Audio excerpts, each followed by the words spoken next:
There we go. um, for some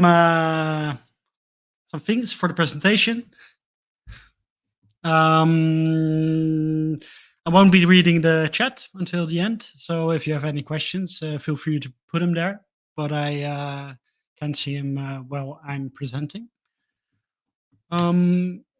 So let's get started. Thank you for being here during the Dries Q&A. Let's see.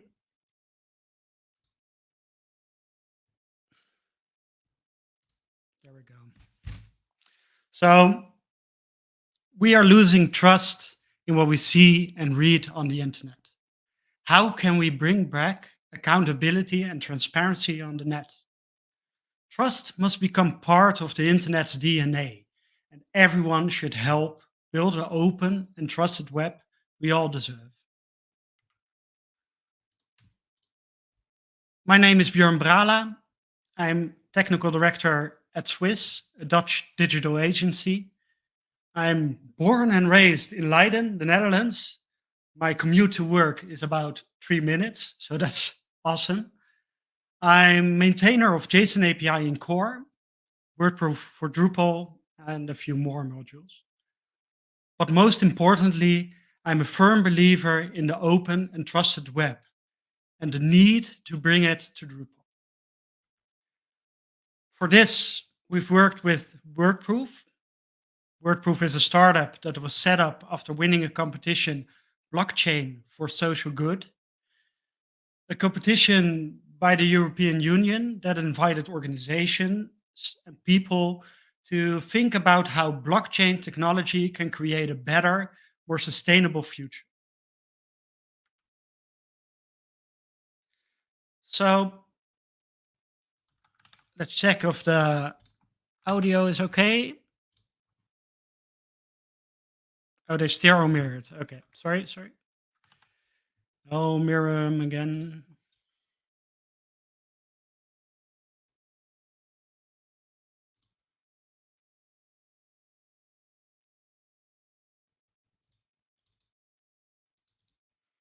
Sorry about that. Oh.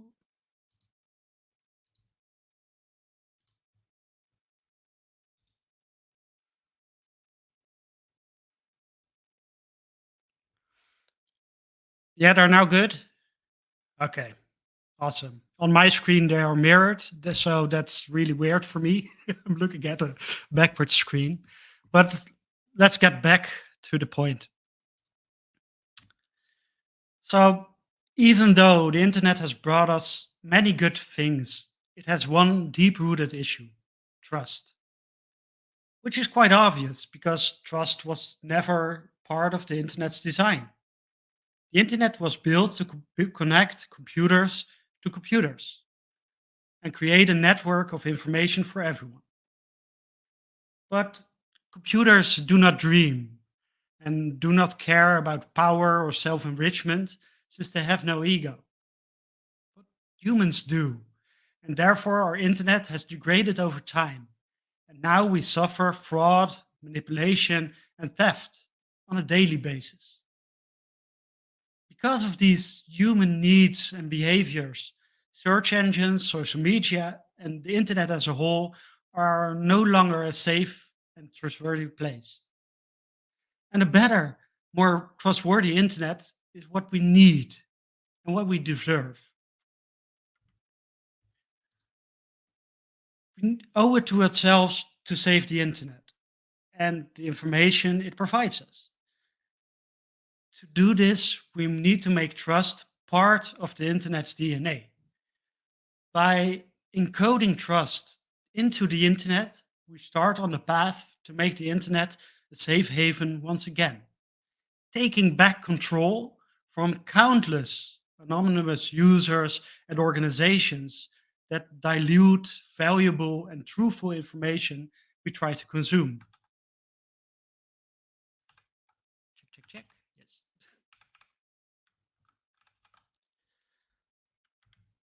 But trust is a complicated human emotion. We all have an idea about how trust is built, who we trust, but trust is also a personal concept. Trust is earned over time, not something you get right away, and building trust is a slow process in contrast to losing trust, which can happen overnight.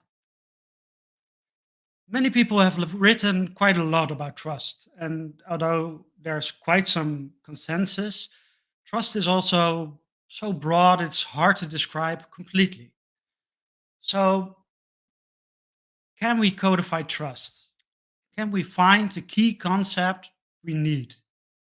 And how does this translate to technology, the internet?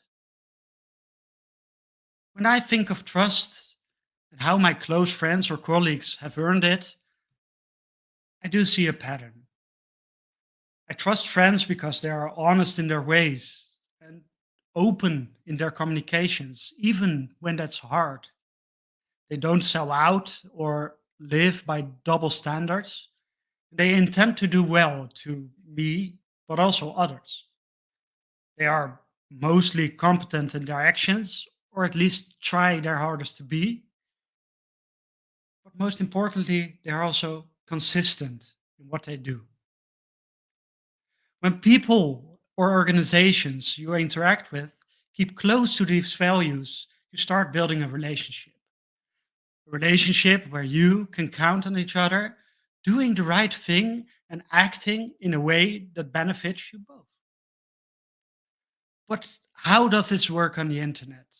A place riddled with anonymity where everyone can say and do without much consequence.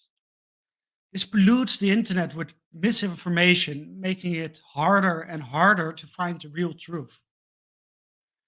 By now, we need a new set of skills. We need to filter information, to fact check what is true, and to be efficient in disregarding other things. This is hard. And we do feel we've gotten pretty good at filtering, but I don't think that's true. We've been trained to be quick in disregarding information, trying to find what we need. But doing this opened new ways for us to be steered away from the truth. By now, others started filtering for us. Social media like Facebook, Instagram, but also Google are creating personal bubbles for us to consume. We need to break free from those bubbles, redefine how we filter information, and find better ways to trust our sources. We must bring trust back to the internet. And I do believe that transparency and accountability is the only way we can save the internet and our sanity. Transparency when something is published, know when it was published, but also if it was changed, and perhaps even what was changed. Removing the possibility of changing content as time progresses. There are countless examples of, for example, YouTubers that tend to make videos on multiple scenarios and end up keeping the one that is right. Accountability means we know someone owns what they say and doesn't hide behind anonymity. It's a lot harder to spread misinformation if we know who you are. When we're not anonymous, social conventions protect us by making us think about what we say and how this might look in the eyes of others. Removing those restrictions and, and made a lot of people become the worst version of themselves. Timestamping can bring us that transparency and accountability. But how does it translate to technology? How does timestamping bring that and communicate that? Let's go through the process. Every piece of content has a fingerprint, a hash. This is representative of the exact state of the content at that time. Hashing is widely used to check if content has not changed. An example of a use is storing the fingerprint of passwords and checking if the password entered by a user is the same without actually storing the password. If you change even a little bit of the content, the hash would change. This means the hash is a good proof the content is still the same. By storing this hash on a blockchain transaction, you can prove the state of the content at a certain moment in time. If you also store when the content changes, you can also show how content has changed over time and prove that the earlier versions were that specific content. If you go one step further, by connecting the identity of you as a person or organization to that timestamp or transaction, you can get accountability for this content. By timestamping our content, the trusted web arises. Change is driven by people, and by empowering the people to validate transparency and accountability, we create a new need. This need drives change. Search engines didn't really prioritize mobile at first. But when the consumption of the web changed from desktop to mobile, the need for mobile sites got greater and the search engines followed. I believe this is happening right now for timestamps. A way to do that is the timestamp certificate. By exposing the timestamps as a certificate on a website, the visitor can start verifying the consumed content. This starts building trust with your visitor. The certificate shows when content was changed, by whom, and the content as it was timed on the blockchain, and the transaction containing the hash. It provides tools for the user to verify the content, when it was published, and who has published it. Let's have a look at an example how the certificates look and work. The visitor should see the timestamp right in the page, close to the content they consume, so they can verify what they are looking at. This timestamp, when opened, shows the content has not changed compared to the hash that is communicated, and this is all done client side on the computer of the user. From this timestamp, the visitor can learn more about timestamping in general and compare versions. I think it's really important to use this place to also explain what timestamping is and what need it fulfills, educating the user. If we have a look at comparing versions, we start off with the content that was stamped on the blockchain, but it's also possible to go back in time and compare the data to the data right now. This way, you can explore how the content has changed over time. But it has a little bit more tooling. For example, a link to check the hash versus the content that's shown here. That's an external site that makes a hash of the content you enter. It shows a comparison to the hash that was submitted. This way, a user can even manually verify the hash. It's also possible from here to have a look at the actual transaction on the blockchain, seeing when it was published, what hash was published, and what organization might have been coupled to that content. Because all these tools are open source, everyone can verify the content, but also they can verify the used tooling, and any organization is free to connect or extend these tools without needing centralized organizations to manage the timestamp. I really believe that the only way timestamping will work is if the whole chain from start to end is based on open source.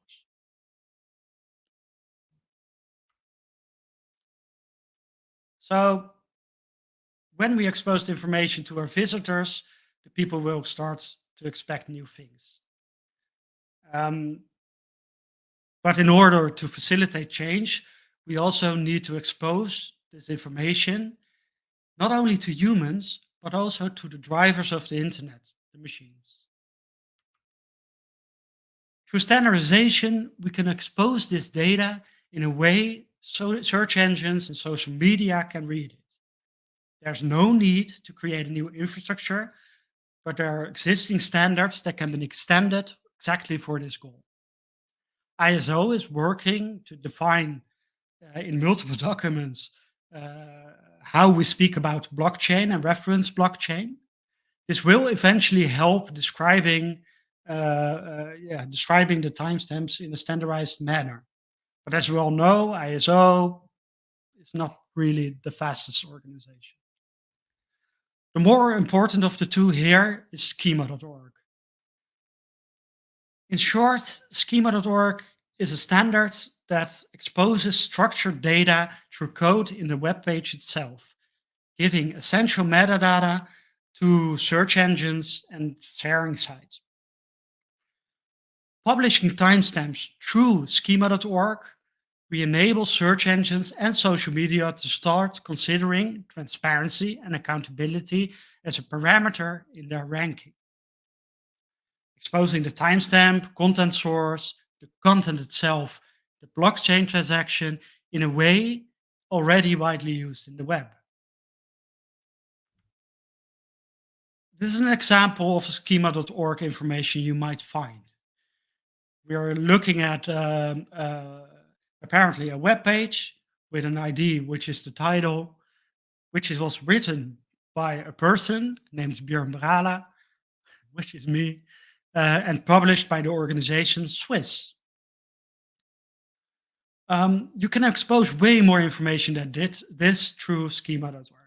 You could also include product information, pricing, or amount of reviews or review scores in a way that is easy for other applications to pick up. Things like in Google, where you see stars in the search results, is a result of the schema.org standard.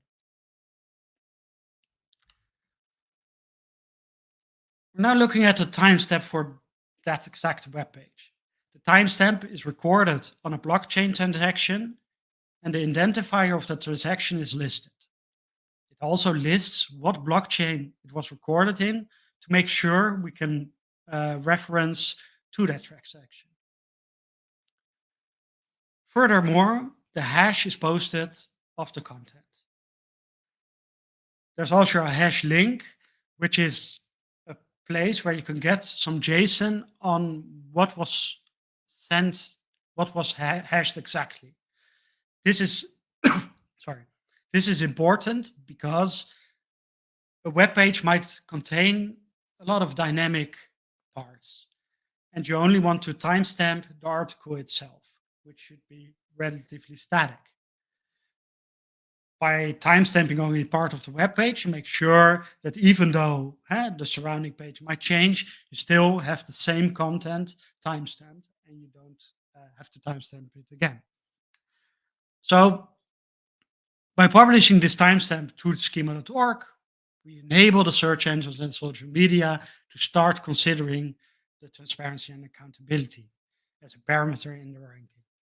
We're actually working with schema.org to describe how we reference timestamps on a ledger like blockchain. But this is still a work in progress. You might think, how does blockchain fit in this story? Blockchain was invented back in 91 as a way to prove the integrity of information. Back then, blockchains were quite slow and expensive, which meant it wasn't really realistic to deploy at any scale. But fast forward 30 years and the technology is ready. Blockchain has gotten quite fast and affordable, and most blockchains are actually open source. This is the time we can finally use blockchain to do what it was built for, verifying the integrity of information. The fact that you can use open source and decentralized storage makes it a perfect fit for building a consensus of trust. Blockchain works by creating a chain of cryptographically secure blocks. Each block contains a hash of the last block, so they are linked. Those blocks are distributed through a network of users, creating a decentralized storage of blocks. The most important property of, of the blockchain is the fact that you cannot change a block without blocks after that becoming invalid. This protects any data that was published in the blockchain. So,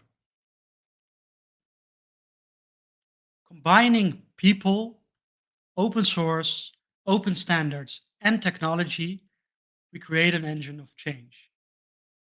There's a future ahead of us where transparency and accountability is rewarded. Sites and social posts that are timestamped will rank higher. People will start questioning sites that do not timestamp. What do they have to hide? But we also need organizations to adapt its technology. They are not only driven by the changing the world, but they also need added value.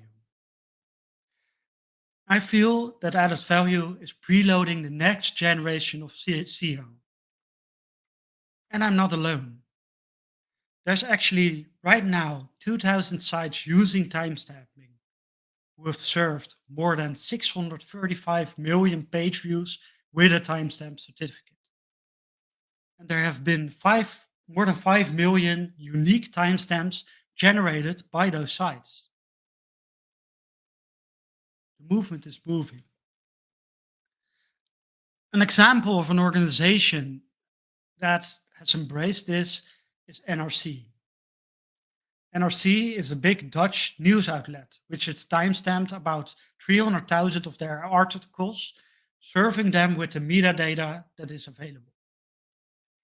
Their main reasoning to start timestamping is their bet on the CEO of the future. They are building a collection of timestamps over time. So if and when timestamping becomes relevant, they will have a head start. I mean, content stamped today will be more valuable than content stamped in the future, rewarding those early adopters uh, for joining us. We are slowly losing trust in what we see and read on the internet. We can bring back accountability and transparency to the net. Trust must become part of the internet's DNA, and everyone can help build the open and trusted web we all deserve. My name is Björn Brala, and I invite you to join our quest. Thank you for your time.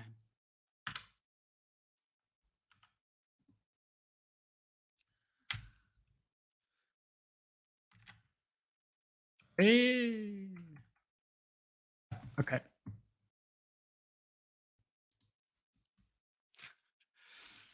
I really wish you were all in front of me so I could see you, because that's way more fun than that this is. Um,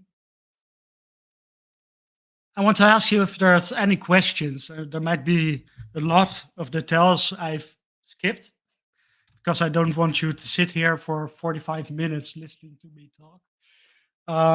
So if there's any questions, please post them in the chat, I guess. Thank you, Martin. I also think it's a really interesting concept, and I really feel it's right now you could be up and running and timestamping in like 30 minutes, and I think that's really needed to yeah get this moving. And I mean, currently the most of the usage is from WordPress actually, because there's that plugin has been around for quite a while. But I really feel that if you look at the values of Drupal, this fits perfectly. And this is a way for Drupal to contribute to that open and inclusive web in a way that, yeah, is unique and new. Yeah, you can actually. My last slide. Here we go. Um, that one is still flipped, so screw it. Yeah, this is available to just install in Drupal. Um, uh, you can just install the module WordProof, and currently it does only support the WordProof backend. So you need to register for API key there. Um, but you can get started for to get about 10 timestamps a month for free. And after that, you're looking at maybe a few cents. Oh, those are Q&As. Sorry, thank you. Can get started for like a few cents for a timestamp. So it's really affordable. Um, Robin, not gonna say your last name because that's hard. Sorry. Is asking who is managing the blockchain, aka who adds new blocks. Well, um, blockchain uh, blockchain there are different ways how blockchain works, but the blockchain here is that there's where most of the timestamping is done is on eos .io, which is a chain based on Ethereum. How blocks are built is that there's like currently mostly a proof of work. So there are computers computing the next block. And when it can fit on the previous block containing the data that is queued to put on there, uh, that person gets that block and it's distributed through the network of thousands and thousands of users. So uh, the managing of the blockchain is mostly done by, in the current state, by people donating computing power to that blockchain. The reward they get is normally a small part that they get a little bit of the the actual crypto token that the block represents. But yeah, telling how blockchain works is perhaps a little bit complicated.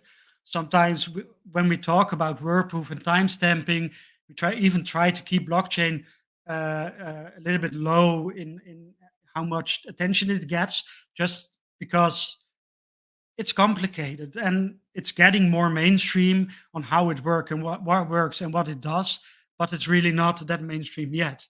One of the things that's perhaps important to know is that adoption of blockchain is going really fast. There's quite a lot of organizations that do, for example, supply management, that do their supply management in the blockchain.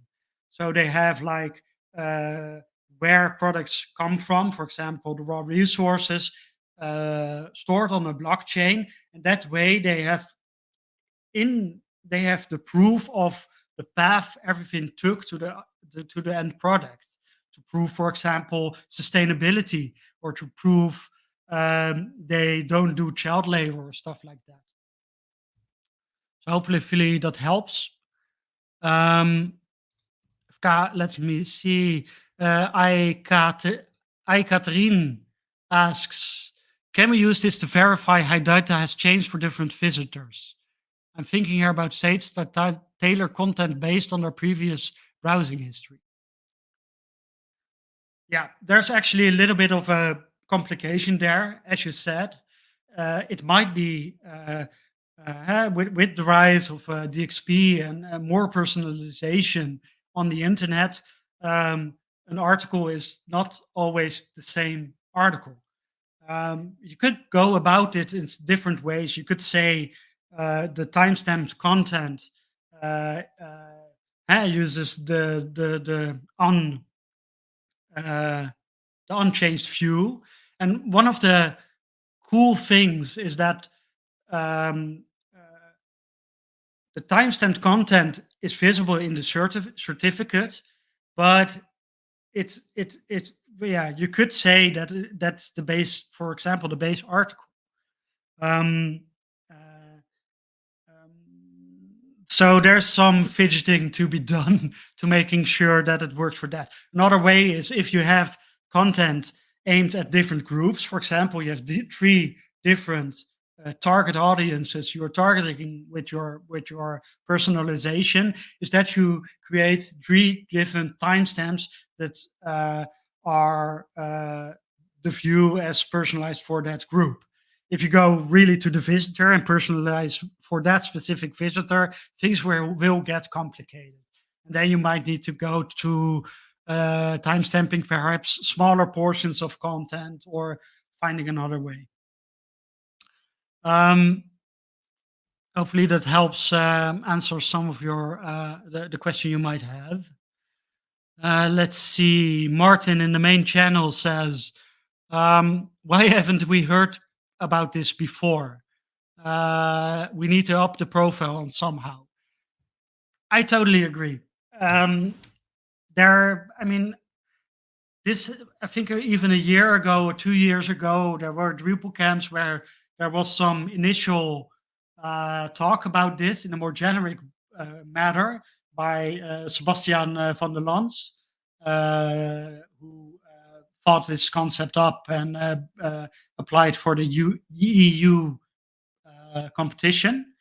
Um, but we've only released the Drupal they are a WordPress. He comes from a WordPress background, so he can't really, um, uh, yeah, he can't really do Drupal. And the moment we saw this and saw the potential of timestamping using blockchain for something that really matters, we thought we need to bring this to Drupal. And we only released and built this project this summer, so it's pretty fresh, at least in the Drupal space. Um, if you look a little bit, for example, I'll show a link, uh, show some links in the end of the presentation. There we go. If you want to learn more about things, how this works, and perhaps where there's talk about this, I would invite you to go to the trustedweb.org, where they also have a podcast, and there has been buzz, although I think we need more. I agree, and I hope that bringing this to Drupal will open up a new avenue of bringing this out to other people. We are also working with our clients to get some more high-profile organizations to use this and to start, well, educating people on what this can bring to them. Um, but yeah, things are still rather new, so we might this might take a while. But I do feel that if we put our shoulders under it and spread the word, that yeah, it will happen. I mean, I think the technology speaks for itself.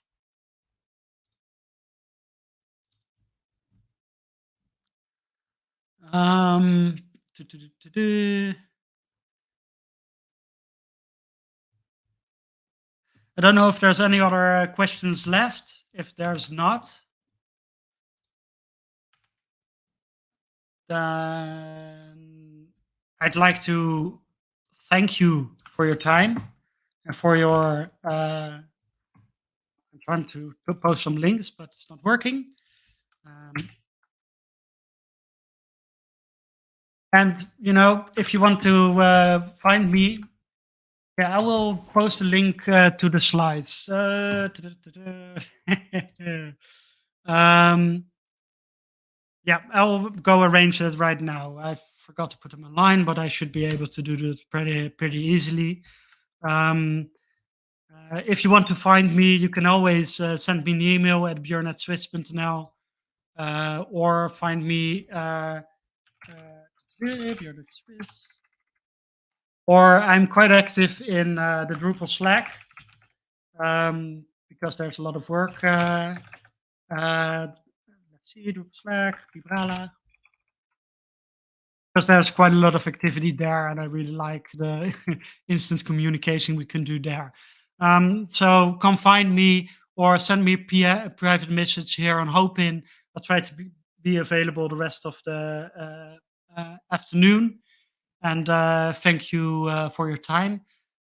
I'll go arrange the slides right now. Thanks, everyone.